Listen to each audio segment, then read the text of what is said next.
रायगड जिल्ह्यातून एक अतिशय मोठी आणि धक्कादायक बातमी समोर येते। श्रीवर्धन पोलिसांनी अंमली पदार्थ तस्करांविरोधात मोठी मोहीम उघड करत 34,98,000 रुपये किमतीचा चरस जप्त केलाय।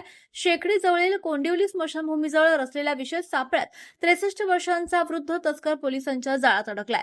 श्रीवर्धन तालुक्यात बॉक्साईट वाहतूक करणारे चालक चरस आणि गांजाची नशा करून वाहने चालवतात, त्यामुळे परिसरात अपघातांचं प्रमाण वाढलं होतं। यावर श्रीवर्धन पोलिसांनी धडक कारवाई करत अंमली पदार्थ माफियांचे कंबरडे चांगलेच मोडले।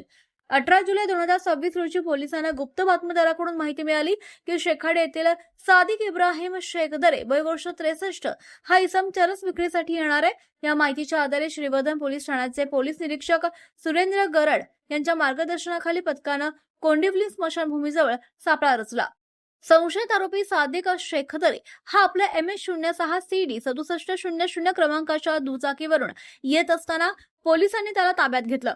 दुचाकीच्या डिक्कीची झडती घेतली असता पोलिसांना 10,73,000 रुपये किमतीचा 2 किलो 146 ग्रॅम चरस सापडलाय। त्यानंतर पोलीस कोठडीत झालेल्या कडक चौकशीत आरोपीनं गुन्ह्याची कबुली दिली। त्यानं शेखाडी येथील आपल्या एका बंद फायबर बोटीत लपवून ठेवलेला आणखी 24,25,000 रुपये किमतीचा 4 किलो 850 ग्रॅम चरस पोलिसांच्या हवाली केलाय। कॅमेरामन मकसूद नाझिरीसह संदेश घोलप, श्रीवर्धन, रायगड।